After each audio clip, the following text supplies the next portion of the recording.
Paix et grâce à Jésus le Christ. Vous pouvez vous asseoir. Nous sommes arrivés au temps du soir.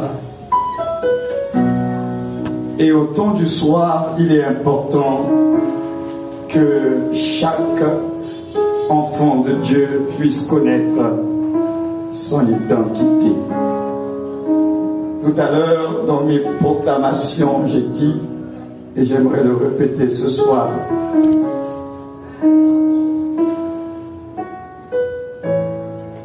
que par l'œuvre de la croix, nous avons été délivrés d'Adam.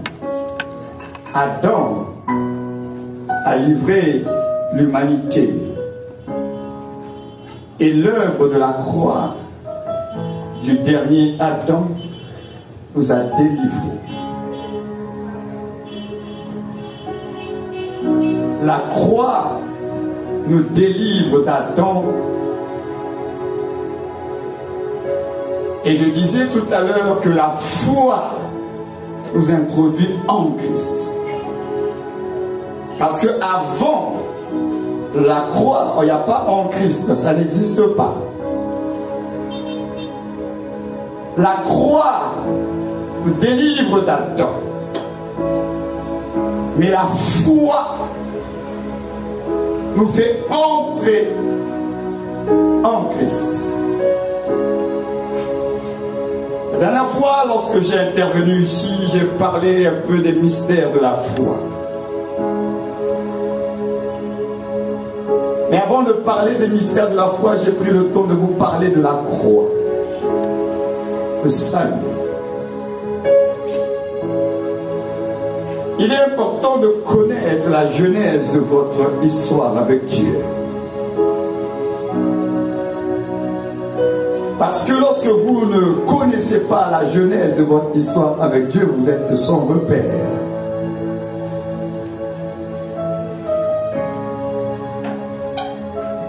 Tout commence avec l'amour de Dieu.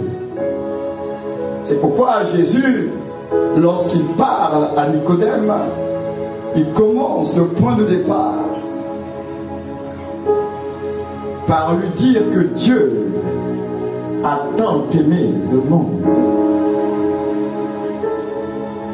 Votre histoire est une histoire qui est le fruit d'un amour divin.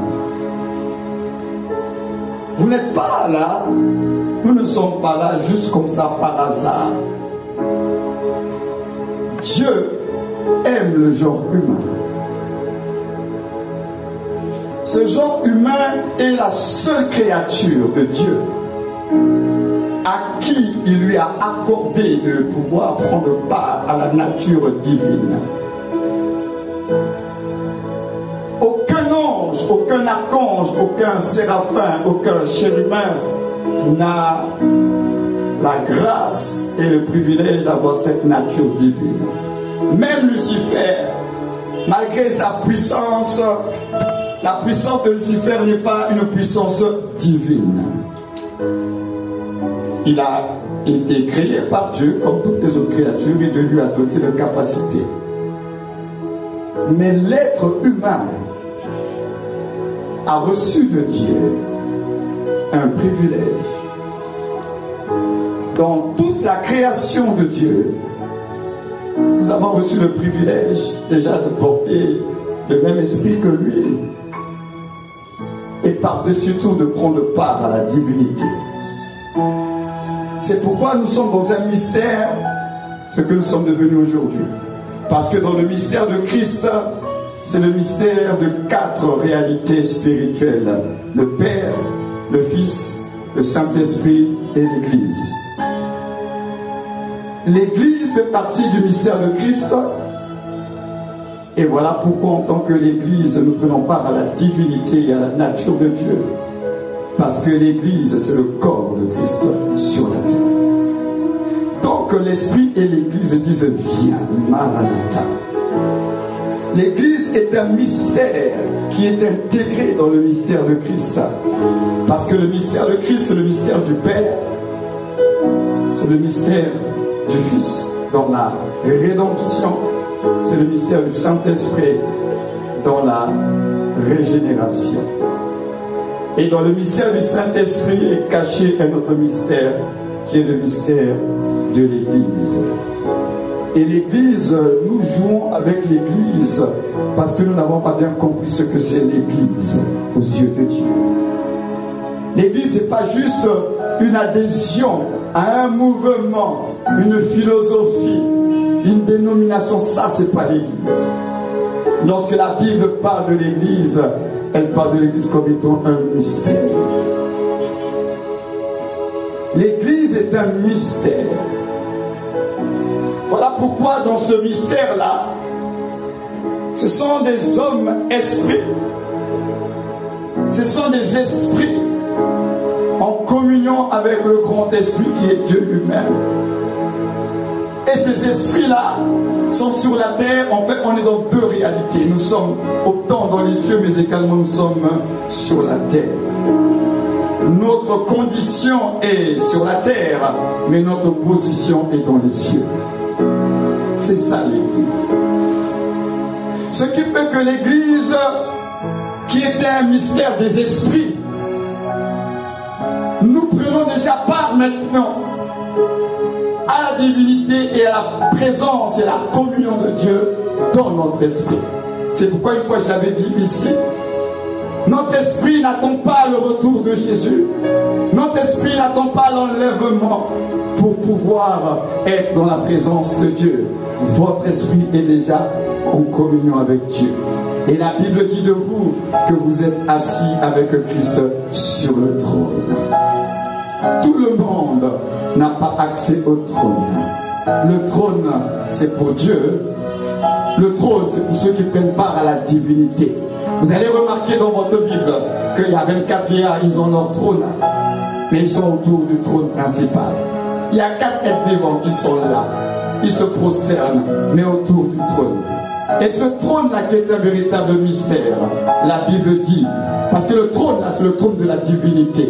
Et la Bible dit que nous sommes en Christ assis dans les lieux célestes en Dieu. Nous sommes assis à la droite de Dieu. Nous sommes assis avec Christ. Christ est sur le trône. C'est un mystère. Or, je le répète, ce n'est pas n'importe qui prend part au trône. Il est réservé à la divinité. Et nous, en tant qu'esprit, en tant qu'Église, nous faisons partie de la divinité en Christ. C'est pourquoi je disais que dans le mystère de la divinité, il y a le Père, le Fils, le Saint-Esprit et il y a l'Église. Et cette Église-là, elle prend part à la divinité. C'est pourquoi elle est assise. Et nous sommes déjà en esprit assis, non pas autour du trône, mais sur le trône. Pourquoi? Parce que nous prenons part à la divinité. Ce qu'il est, c'est ce que nous sommes. Et ça, c'est une grâce. Ce sont les privilèges d'être en Christ. Donc, quand vous prendrez conscience que, en le recevant, ce n'est pas juste une adhésion intellectuelle. Vous êtes entré dans un mystère spirituel qu'on appelle en Christ. Et ce mystère spirituel en Christ, ce sont les réalités de l'esprit. Donc vous devez comprendre que la vie chrétienne, elle se vit dans l'esprit. Parce que ce que tu es devenu en Christ, c'est un esprit qui est né de Dieu, qui est sorti de Dieu, qui est régénéré et qui porte la nature de la divinité. La divinité en toi n'est pas dans ton corps, n'est pas dans ta condition, elle fait partie de ta position. C'est pourquoi nous devons comprendre, il faut que l'Église comprenne que nous avons une position et cette position-là, elle est particulière. Nous sommes des esprits. Alors quand tu comprends que tu es un esprit, alors tu dois faire absolument attention à la manière dont tu te vois et comment tu interprètes ta vie, sur quel point tu vas t'appuyer pour comprendre ta vie. Si tu comprends que ça commence dans l'esprit, alors tu vas commencer à t'intéresser aux choses d'en haut. Tu vas commencer à prendre au sérieux la prière. Tu vas commencer à prendre au sérieux la communion avec Dieu. Parce que tu comprendras alors que le terrestre est contrôlé par le céleste, que le visible est contrôlé par l'invisible.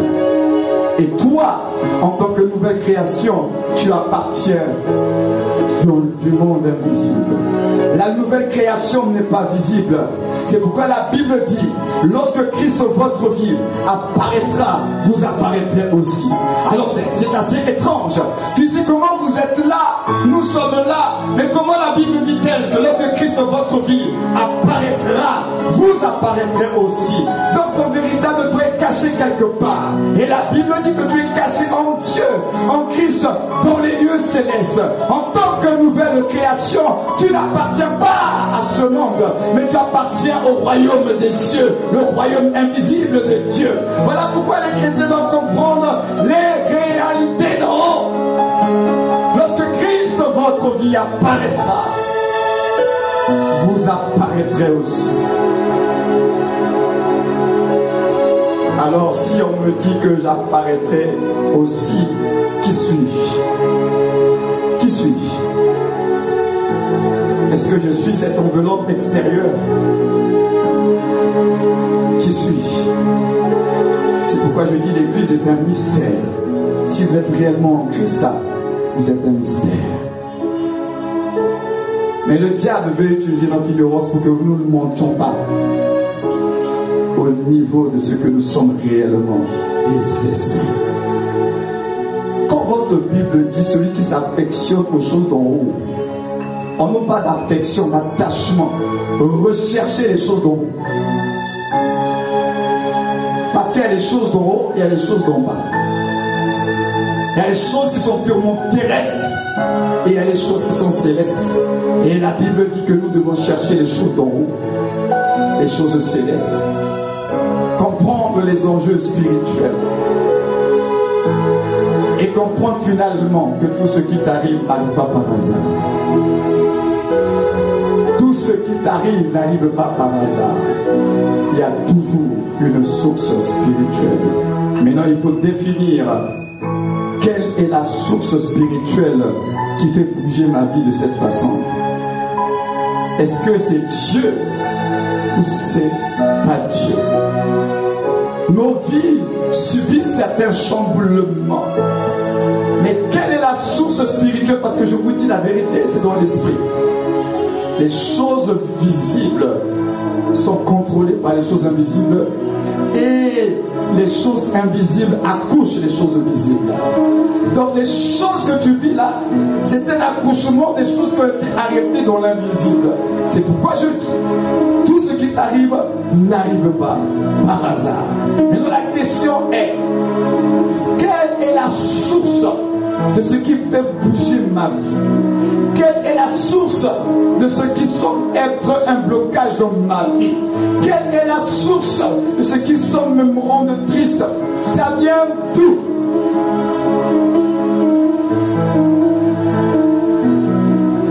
Tu es un être spirituel. Tu es un être spirituel. Alors si tu comprends que ta réalité elle est spirituelle, n'accepte plus n'importe quoi dans ta vie.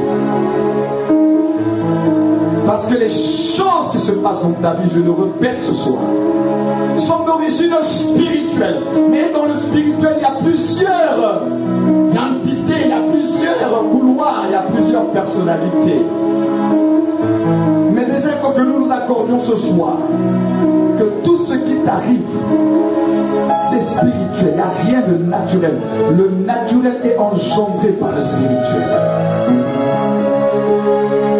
Et les gens qui sont dans les sciences occultes, ils ont compris cela. Eux ne rigolent pas. Les chrétiens qui sont dans une haute spiritualité en Christ, nous sommes les plus négligents dans la spiritualité.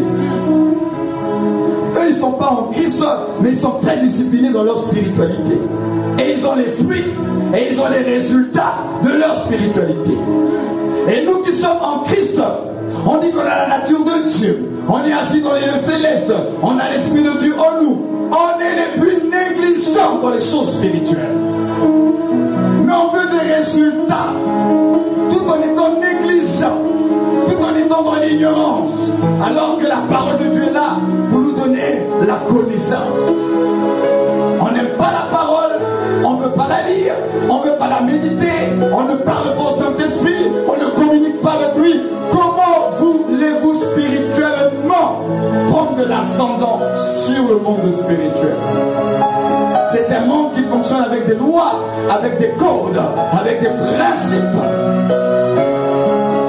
C'est tout un monde organisé, le monde spirituel. Et nous les chrétiens, on est les plus ignorants. Mais on veut des résultats. Non. Nous devons commencer à les obtenir dans l'esprit. Regardez, le Seigneur nous a introduit dans sa spiritualité, mais on ne comprend pas toujours. Il dit ceci. On lit les textes comme ça, et on réalise ça. Il dit tout ce que vous demandez en priant. Croyez que vous l'avez reçu et vous le verrez s'accomplir. Donc ici, pour voir les choses s'accomplir, qu'est-ce qu'il faut faire? Il faut croire. Tu ne crois pas, tu ne verras pas. Tout ce que vous demandez en priant, croyez que vous l'avez reçu. Je m'arrête là d'abord. Croyez que vous l'avez reçu. Est-ce que nous croyons quand nous prions que ce que nous avons demandé, on a reçu? Pourquoi quelquefois en tant que chrétien on n'a pas des exaucements à nos prières? Et là nous sommes dus dans la dynamique de la foi parce qu'on ne croit pas. La Bible dit que tout, on a dit tout, on n'a pas dit quelque chose. On n'a pas dit de temps en temps, on a dit tout ce que vous demandez en priant. Combien ici prient Dieu? On prie tous. Combien ici demandent à Dieu? On demande tous à Dieu. Et la Bible dit tout ce que vous demandez en priant. On a dit croyez. Croyez que vous l'avez déjà reçu. Ce n'est pas une promesse. On n'a pas dit que tu dois croire que ça va venir. Peut-être que ça va se réaliser. Non. La Bible dit que vous devez croire que c'est déjà fait. Croire que c'est déjà fait. C'est ça la haute spiritualité dans la foi en Christ. Croire que c'est déjà réglé. Comment tu pries pour une chose et tu crois que c'est réglé alors que tu n'as pas encore vu la chose. Tu n'as aucune preuve extérieure que c'est fait. Mais Dieu te dit que tu dois croire déjà que c'est fait avant de voir que c'est fait. Oh, je vais le répéter ce soir. Tu dois croire d'abord que c'est fait avant de voir que c'est fait. C'est comme ça que ça marche dans le royaume de Dieu. Tu crois d'abord et tu vois ensuite ce que tu as cru dans l'esprit. Donc il faut que tu vois d'abord dans l'esprit avant de voir dans la chair. C'est ce qu'il est en train de dire. Tu vois d'abord dans l'esprit. Tu as vu la chose dans l'esprit et tu es convaincu que tu l'as possédé. Et maintenant tu le verras dans la chair. Donc ça commence par l'invisible et ensuite tu le verras dans le visible. C'est comme ça que ça marche dans le royaume de Dieu. Tout ce que vous demandez, quand vous priez, la Bible dit croyez, c'est-à-dire ayez la foi, soyez convaincus que votre Dieu est le rémunérateur de ceux qui le cherchent, que lorsque je demande, il entend et il répond. Surtout déclare la Bible, lorsque vous demandez une chose qui correspond à sa volonté, si c'est la volonté de Dieu, alors crois. Je veux dire que les hommes soient en bonne santé, oui, Dieu le veut, alors tu crois à la guérison, que c'est possible. Dieu veut que tu sois malheureux, pauvre et misérable, non. Dieu veut qu'on soit prospère en Christ. Tu crois à ce que tu sortiras de la médiocrité. Et à ce moment-là, tu permets au Saint-Esprit de t'inspirer les pensées de Dieu. L'inspiration divine, la créativité divine, il t'inspire un projet, une idée de commerce, une idée de business. Le Saint-Esprit t'ouvre maintenant les yeux sur des possibilités d'entreprendre dans des domaines auxquels tu n'y pensais pas, parce que tu lui permets maintenant d'agir. Le Saint-Esprit, nous l'avons bloqué seulement pour les dons de puissance, faire tomber, crier, prophétiser. Il le fait, mais il n'y a pas que ça. Le Saint-Esprit est également l'Esprit te donne aussi la connaissance. Il te révèle également les opportunités. Il t'inspire des choses. Mais nous avons fermé cet aspect du Saint-Esprit. On se dit c'est pas possible à ce niveau-là. Ça peut pas être le Saint-Esprit. Nous on cherche seulement à tomber. Nous on cherche seulement la guérison. Il n'y a pas de problème. Il guérit, il restaure, il libère les gens. Mais tu te prives d'un autre ministère du Saint-Esprit. C'est que le Saint-Esprit également est un coach. Il te donne des conseils. Il t'inspire des idées. Même pour les affaires, même pour le business, même pour éduquer tes enfants, même dans ton mariage. Il est là le conseiller, l'admirable conseiller. Il te parle, il te dit comme ça c'est pas bon. Ne parle pas comme ça. Attends d'abord. Regarde, demain tu vas le faire. Il est un conseiller. Il est aussi le consolateur. Il te soutient, il te fortifie dans la faiblesse. Et il vient comme le coach. Il te dit ça va aller. Ne baisse pas les bras. Ça va aller. Ne crains pas. Dieu est avec toi. Le Saint-Esprit. Soyons ouverts, soyons à l'écoute de l'Esprit. Dans votre vie, elle est saturée par les actions du Saint-Esprit. Mais nous ne discernons pas que là c'est lui qui est en train de me parler. Mais je n'écoute pas, je ne comprends pas. Parce que moi je veux seulement le voir dans la puissance. Quand on tombe, quand il y a un parler en langue, ou bien une vision, ou bien une voix forte. Mais le Saint-Esprit, mes amis, il n'y a pas que ça.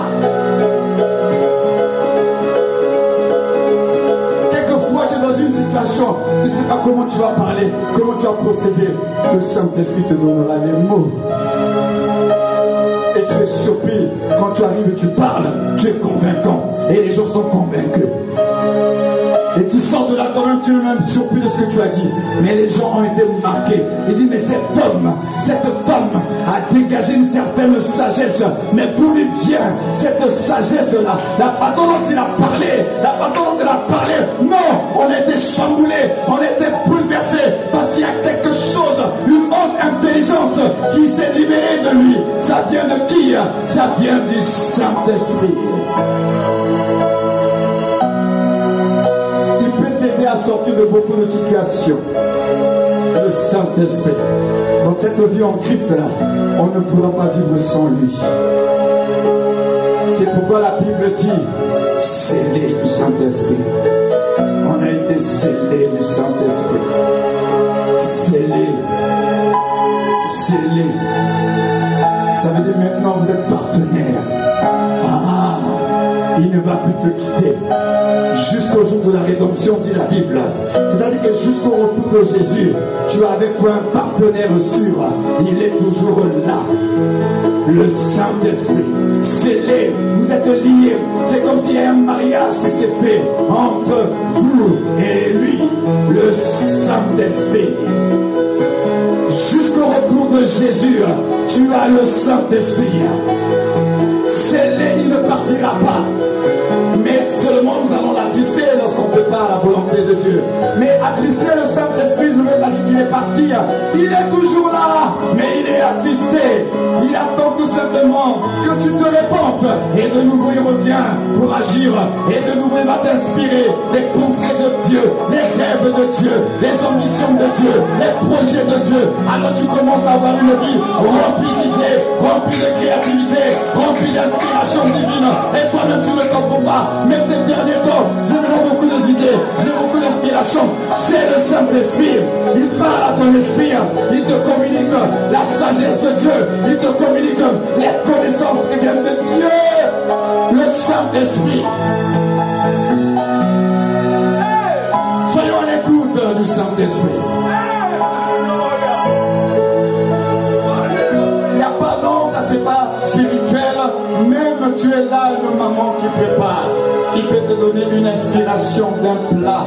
Tu ne sais pas d'où ça te vient, mais tu te sens inspiré à faire ça comme ça, à mélanger telle sauce. Et quand les gens y goûtent, ils sont étonnés. Ils disent, mais ça, on n'a jamais goûté de telle sauce. Toi-même, tu ne sais pas. Tu as seulement été conduit. Tu as seulement été inspiré. Et c'est le Saint-Esprit qui t'a inspiré. Même dans la cuisine, il t'inspirera. Qui vous a dit que dans les domaines de la vie de tous les jours, le Saint-Esprit n'est pas là? Il est là dans tous les domaines de votre vie.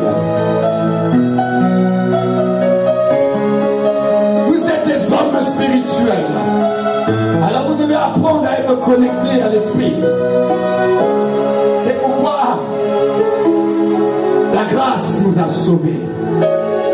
Expression de l'amour du Père, mais dans le but de nous amener à la communion. C'est pourquoi dans la salutation apostolique, dans 2 Corinthiens 13, il dit que la grâce du Fils, l'amour de Dieu le Père et la communion du Saint-Esprit sont votre partage. Donc ça veut dire quoi? L'amour est au centre. L'amour est l'initiateur de tout. Dans son amour, Dieu a accordé la grâce par le Fils. Et le Fils nous sauve à cause de l'amour de Papa. Et ce salut-là, c'est pour nous amener à la communion avec le Papa, mais par le Saint-Esprit.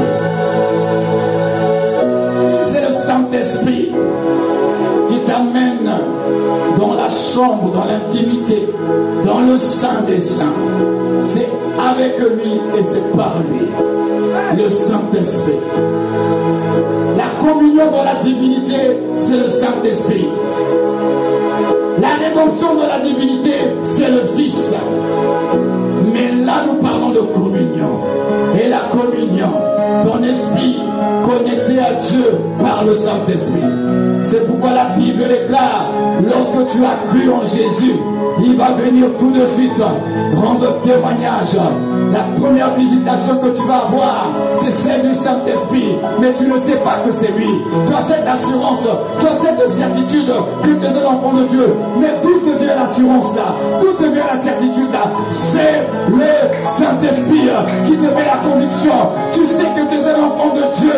Tu sais que tu es chrétien, mais tu ne peux pas l'expliquer à quelqu'un. Mais tout ce que tu sais, c'est que tu es de Dieu. Cette assurance vient du Saint-Esprit. Cette certitude vient du Saint-Esprit. C'est lui qui fait l'œuvre dans ton esprit. Parce que lorsque tu as cru, tout de suite, il vient te dire maintenant, tu es un enfant de Dieu, aimé de Dieu, accepté de Dieu. Tu fais partie de la famille.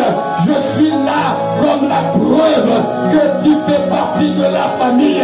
Je veux dire à quelqu'un ce soir, le Saint-Esprit est la preuve que tu fais partie de la famille. La Bible déclare, c'est lui le signe d'appartenance à la famille de Dieu. Lorsque tu as le Saint-Esprit, tu es né de Dieu, tu es de Dieu. Il vient attester, il vient confirmer que tu es réellement sorti de Dieu. C'est lui la sage femme des accouchements divins, le Saint-Esprit. Il est la sage femme, il est la sage femme. Tu es né de lui. Tu as reçu la parole et le Saint-Esprit a fécondé cette parole et cette parole a communiqué, a relâché sa vie par le Saint-Esprit et il vient encore te dire maintenant tu es de Dieu. Le Saint-Esprit, vous savez, il ne fait pas toujours le bruit, il fait des opérations souvent très silencieuses, mais c'est toi qui ne discerne pas, qui ne sais pas, mais ça c'est lui, c'est lui qui l'a fait. Tu n'arrives pas à l'expliquer, justement, ce que tu n'arrives pas à expliquer, mais qui est une évidence pour toi, c'est l'œuvre du Saint-Esprit. Tu ne peux pas l'expliquer, mais tu sais que c'est ça, c'est l'œuvre du Saint-Esprit. C'est lui qui travaille à l'intérieur de toi, il murmure les pensées de Dieu, il murmure la parole de Dieu, et tu reçois des pensées. C'est le Saint-Esprit. Quelquefois tu es là et tu es hésitant, tu voulais aller à droite, mais il y a quelque chose qui te dit va à gauche. Tu ne comprends pas pourquoi tu veux aller à gauche alors que tu devais aller à droite. Et lorsque tu vas à gauche, après tu as entendu qu'à droite il y a eu un accident qui t'a orienté, qui t'a mis mal à l'aise. C'est le Saint-Esprit. Alors tu dois apprendre à connaître les réalités qui se passent dans ton esprit. Il y a tout un monde, il y a tout un univers qui se passe dans ton esprit. Sois sensible à ton esprit. Tu reçois des choses à l'intérieur, des intuitions. Fais attention. Parce que l'intuition est une faculté de l'esprit. C'est le Saint-Esprit. Il te fait réaliser des choses. On ne t'a pas donné l'information. C'est pas parce que tu as vu quelque chose. C'est pas parce qu'on t'a dit. Mais tu sens que ça ne va pas. Tu sens que ça ne colle pas. Tu sens que je n'ai pas envie de faire ça. Il y a quelque chose qui te met mal à l'aise. C'est le Saint-Esprit. Tous les jours il travaille travaille, mais nous ne reconnaissons pas son œuvre. Tous les jours il œuvre, mais ne reconnaissons pas que c'est lui qui est en train de nous conduire. La Bible dit, il nous conduira dans toute la vérité. C'est lui le Saint-Esprit qui nous conduira dans toute la vérité. C'est le Saint-Esprit. Alors fais attention à partir de ce soir à tous les appels qui se passent à l'intérieur de toi, à tout ce monde intérieur. Fais attention, parce qu'il parle, mais il ne crie pas toujours. Il parle. Quelquefois tu es là, tu te réveilles et puis une pensée, une parole inversée qui traverse comme ça ton esprit. Il te parle. Il te parle. Dans ces derniers temps, avant l'enlèvement de l'église, elles se réveillèrent et elles préparèrent leurs lampes. Elles se réveillèrent et elles préparèrent leurs lampes avec l'huile, le Saint-Esprit. On a besoin dans ces derniers temps maintenant que nous sommes au dernier virage de l'humanité, d'être combien proche de lui, en communion avec le Saint-Esprit. Tomber c'est bon, crier c'est bon, prophétiser c'est bon, mais il faut également que vous compreniez qu'il est là aussi pour te donner des conseils, la sagesse, t'interpeller, te rappeler, t'orienter. Il est aussi là pour ça. Quelquefois, tu viens voir un homme de Dieu, il n'a rien prévu, il t'écoute seulement, et puis il te répond, il n'a rien prévu, et pendant qu'il te répond, tu sens une réponse de Dieu pour toi. L'homme de Dieu ne sait pas qu'à ce moment-là, le Saint-Esprit par lui est en train de donner une réponse à toi, mais c'est toi qui reçois la réponse de Dieu. Lui ne sait pas, mais quand tu dis mais homme de Dieu, mais vraiment ce que tu dis là, ça me parle. Lui-même il est étonné. Pourquoi? Parce que c'est le Saint-Esprit. Ça ne se programme pas. C'est lui qui fait son œuvre en nous. Laissons-le travailler. Soyons seulement sensibles à sa voix, à ses orientations, à sa direction, et demandons-le le discernement. Ton esprit est riche. Les trésors de Dieu, il les place dans ton esprit. Ses projets, ses rêves, c'est dans ton esprit. Voilà pourquoi il y a certains rêves, il faut le discernement. Mais j'aimerais te dire ceci, il y a certains rêves, tu te vois dans le rêve. Vous savez, les rêves, c'est réel, c'est pas de l'imagination. L'un des mensonges du diable, c'est de nous faire croire que tous les rêves, c'est de l'imagination. Non, les rêves sont des fenêtres aux réalités invisibles. Et lorsque tu te vois dans un rêve, il s'agit de toi, mais c'est ton esprit. Parce que ton esprit, c'est toi-même. Tu te regardes dans un rêve, c'est toi qui fais les actions. Tu penses que c'est comme une imagination. Non, c'est toi, parce que quand tu dors là, ton esprit ne dort pas. C'est ton corps qui se repose. Ton esprit est toujours en activité. Alors quand tu vois la personne dans les rêves là, c'est toi, mais c'est ton esprit. Alors Dieu, pour t'aider à comprendre que c'est ton esprit, il te montre toi-même. Parce que tu es un esprit. Il s'agit de toi. Et pour comprendre que le rêve que tu fais est réel, alors tu vas te rendre compte qu'à certains rêves, on veut te donner à manger, mais tu refuses. Il y a une certaine conscience dans le rêve. Pourquoi? Parce que la conscience est une faculté de l'esprit. Ton esprit a une capacité qu'on appelle la conscience. Et lorsque tu as la conscience dans le rêve, c'est que ce rêve est bien réel. Il est bien réel. C'est que ton esprit a dit non. Parce que ton esprit sait ce qui est de Dieu. Alors fais attention aux rêves que tu fais. Et n'accepte pas n'importe quoi. Parce que je répète, il y a certains rêves qui sont la fenêtre spirituelle des réalités de ta vie. Alléluia. Donc, cessons d'être ignorants et de se dire c'est seulement un rêve. Mais également, il est important que je vous dise ce soir, lorsqu'on parle du monde des rêves, c'est assez sensible. C'est pourquoi vous devez demander le discernement au Saint-Esprit. Parce qu'à certains rêves aussi, le diable aussi y rentre là-dedans. Il faut le discernement. Ce sont des domaines qui sont sensibles. C'est pourquoi je veux équilibrer mon message ce soir. Autant il y a une réalité spirituelle qui est là, mais autant le diable aussi passe par les rêves pour déstabiliser ta vie. Donc, comme c'est un domaine qui est sensible, qu'est-ce que nous pouvons faire? Sinon demander au Saint-Esprit de nous donner le discernement. Donc vous voyez qu'il est incontournable. Même pour comprendre les rêves, on a besoin du Saint-Esprit, de son discernement. Saint-Esprit, qu'est-ce que ça veut dire? Est-ce que c'est de Dieu? Qu'est-ce que le message que tu veux me faire passer? Donc, autant arrivé. C'est le temps de préparer les lampes. L'Église doit maintenant se réveiller, préparer la lampe. Et la lampe a besoin de l'huile. Le Saint-Esprit. Au mois de mars, vous allez dans une dynamique de transfert d'onction. L'onction, c'est le Saint-Esprit qui donne cela. Donc on voit bien qu'il c'est un retour encore à lui. Alors la question est pourquoi tu vas recevoir cette onction? Qu'est-ce que tu vas en faire? Parce que quand tu seras revêtu, quand tu auras, le transfert aura été fait, le virement aura été accompli, pour quel but? Qu'est-ce que tu vas faire avec l'onction? Qu'est-ce que tu vas faire avec?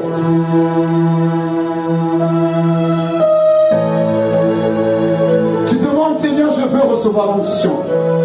Je veux vivre les transferts d'onction, oui. Mais la question que le Seigneur nous pose ce soir, il va le faire. Mais qu'est-ce que tu vas en faire? Qu'est-ce que tu vas faire avec l'onction que tu vas recevoir là, au mois de mars? Qu'est-ce que tu vas en faire? Ce manteau que Dieu va déverser, répand. Qu'est-ce que tu vas en faire? Tu vas garder pour toi-même? Tu vas garder l'expérience juste pour toi-même? Ou bien tu vas te lever pour la cause du royaume de Dieu? Oui, Seigneur, j'ai besoin de l'onction. Parce que les gens autour de moi sont trop incrédules. Par l'onction que je vais recevoir de toi, Seigneur, révèle-toi, démontre ta puissance que tu es Dieu. Qu'est-ce que tu vas faire de cette onction?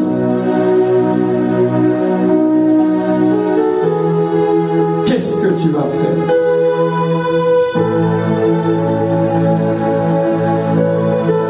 Il leur a dit restez. À Jérusalem. Il dit vous recevrez une puissance.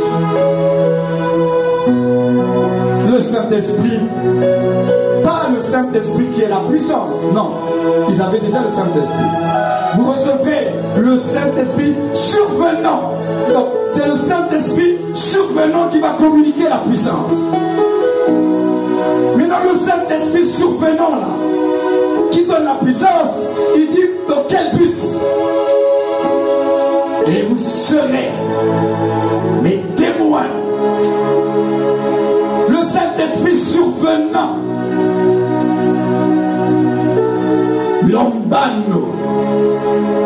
Lambano, le Saint-Esprit survenant. Mais pourquoi? Pour être témoin de Jésus. C'est pas juste comme ça pour vivre une expérience. Le Saint-Esprit survenant sur vous vous donnera la puissance pour être mes témoins. C'est ce que veut dire ce texte. Le Saint-Esprit survenant, parce que dans les mystères du Saint-Esprit, il est en nous, il est avec nous, mais il est aussi sur nous. Alors, quand tu as accepté le Seigneur Jésus, tu as l'Esprit en toi. C'est ça le mystère de Christ en vous. Mais il n'est pas seulement en nous. On a besoin aussi de Christ sur nous. Le revêtement, l'onction, l'ambano, l'esprit survenant, l'esprit sûr. Ce n'est plus l'esprit à l'intérieur, c'est l'esprit sûr. Et l'esprit sûr là, c'est pas juste pour le spectacle. L'esprit sûr, c'est pas seulement pour pomper. L'esprit sûr, c'est pas seulement pour prophétiser. L'esprit sûr, c'est pour que toi et moi, nous soyons les témoins authentiques de Jésus-Christ de Nazareth dans notre génération, dans ta famille, dans ta maison, dans ton lieu de travail, dans ton quartier. Tu sois un témoin efficace de Jésus avec la puissance d'en haut. L'onction, vous recevrez. Mais pourquoi faire? Il est temps que vous puissiez définir, pendant que votre berger va parler de ces choses-là. Mais déjà vous-même, à l'intérieur de vous, ce transfert d'onction, dites à votre Dieu, Seigneur, tu es disposé à nous transférer l'onction. Pour moi, c'est pour ça. Moi, je veux ça pour ça. Moi, je veux l'onction pour ça. On va transférer sur ton compte bancaire 10 millions de francs CFA. Pourquoi? Qu'est-ce que tu vas en faire? Nous demandons des transferts. Mais les transferts que nous demandons là, c'est pourquoi? Même dans la vie de tous les jours, quand on doit te faire un virement, il y a toujours un objet. Pourquoi? Ce virement-là, dans quel but? Transfert, oui, mais pourquoi? Chacun de vous doit se préparer. Afin qu'après ces moments-là, que vous soyez des hommes et des femmes en feu pour le Seigneur. En feu pour votre Jésus. À la maison, dans le quartier, dans votre lieu de travail, il y a un feu qui va brûler. Parce que vous avez demandé à Dieu ce feu-là. Pas juste le brûler, mais un feu pour être un témoin efficace. Un feu pour être convaincant quand vous parlez de Jésus. Un feu que lorsque vous allez prier pour les malades, ils vont recevoir la guérison. Un feu. C'est de ça que vous devez vous préparer. Dieu va faire des transferts d'onction et il est prêt à le faire. Mais prépare-toi. Prépare-toi lorsque tu vas avoir ce manteau, ce revêtement. Qu'est-ce que tu vas faire avec? Tu vas rencontrer des situations que tu feras comment? Il a reçu le manteau d'Élie et tout de suite il s'est retrouvé devant le Jourdain. Et là il fallait que quelque chose se passe. Alors il a pris le manteau et il a frappé le Jourdain. Mais où est le Dieu d'Élie? À cause de sa foi. Parce qu'il a frappé, c'est pas juste parce qu'il a prié. Il a parlé mais il a frappé également. Il a parlé mais il a agi. Et à cause de cela, Dieu a honoré la foi de son serviteur. Et le Jourdain s'est ouvert en deux. Et il a marché sur les Jourdains. Alors les fils des prophètes, ils ont vu, ils disent, ah, maintenant, l'esprit de son maître d'Élie est sur Élisée. Et depuis ce jour-là, le respect, la distinction a été imposée. Élisée a été respecté parce qu'il avait reçu le manteau, mais il n'avait pas gardé le manteau. Il a commencé à opérer, il a commencé à agir. Et lorsqu'il a commencé à opérer et à agir, il a vu les résultats. Il a vu les résultats. Alors mon frère, ma soeur, lorsque les transferts seront faits, sois déjà prêt. Qu'est-ce que tu vas faire avec? C'est comme quelqu'un qui veut beaucoup d'argent mais qui n'a aucun projet. Tu veux beaucoup d'argent mais il n'y a pas de projet. Mais cet argent-là, tu ne vas rien faire avec. Il ne va pas être utile. Il ne va pas se multiplier. Parce que pour que ton argent-là puisse véritablement être efficace, il faut qu'il y ait le projet. Le projet avec l'argent, ça va déclencher ta prospérité. Ce n'est pas l'argent qui rend prospère. Il y a des gens qui ont de l'argent, mais qui ont la mentalité d'esclave, de pauvreté et de misérable. Alors il faut que tu aies les projets. Quand l'argent arrive, il accouche le projet. Quand l'argent arrive, il accouche le projet. Quand l'onction arrivera, il va accoucher. Parce que dans ton cœur, il y a toujours eu le désir d'impacter ta génération, d'impacter dans ta maison, d'impacter dans ton lieu de travail, dans ton cœur. Tu as toujours souhaité guérir les malades. Et quand cela viendra, ça va accoucher cela. Je répète, s'il n'y a pas de projet, l'argent ne sert à rien. Le transfert d'onction qui arrive, quel est ton projet pour ce transfert d'onction? Votre berger va libérer les grâces. Mais quel est le projet? Quel est votre projet? Quelle est votre attente? L'onction sera relâchée. Vous savez, quelquefois dans le culte, les onctions sont relâchées, mais après ça ne produit pas. Parce qu'en chacun de nous, il n'y a pas de projet, il n'y a rien. Donc ça arrive, ça vous secoue seulement, vous tombez là, vous criez là, et puis votre vie reste toujours la même. Mais cette fois-ci, on a dit transfert d'onction. Cette fois-ci, quand l'onction va être relâchée, toi-même tu as déjà le projet. Tu sais ce avec. Tu sais ce que tu vas faire avec. Tu sais quel est ton plus profond désir, non pas pour ta gloire, mais pour que le nom du Seigneur soit glorifié dans ton quartier, dans ta maison, dans ton lieu de travail. Quand cette onction arrivera, tu sais ce que tu vas faire. Ça ne sera pas seulement secoué, tombé. Ce jour-là, certainement, tu seras secoué. Peut-être tu vas tomber, mais lorsque tu vas te relever, quelque chose va se passer. Quelque chose va se passer à compter de ce moment-là. Et lorsque tu te lèveras comme Élisée et que tu agiras, tu verras les résultats de Dieu. Alors, lorsqu'il y aura un transfert d'onction à cause de ton projet, à cause de ton attente, après ces temps de visitation, je te dirai, lève-toi maintenant et agis. Lève-toi maintenant et agis. Ils ne pouvaient pas agir sans le revêtement. Mais quand le revêtement est arrivé, ils ont agi. Quand il y aura le transfert d'onction, ne reste plus assise, ne reste plus assis. Ça veut dire que Dieu maintenant te donne le mandat. Il te donne le feu vert. Il te dit, je suis avec toi maintenant. Lève-toi et agis et je serai avec toi. Lève-toi et agis et je serai avec toi. Lorsque tu te lèveras, tu verras la gloire de Dieu. Mais si tu restes assis, rien ne va se passer. Mais si tu te lèves, quelque chose va se passer. Alors ce soir, tu vas te mettre debout. On va prier Dieu. On est déjà en train de préparer ces moments de transfert d'onction. Prie pour toi-même. Prie pour ton propre cœur. Oh Seigneur, je ne veux pas rater cette visitation. Dieu nous visite encore et Dieu veut te visiter encore. Il y a une puissante visitation de Dieu qui se fera ici au mois de mars.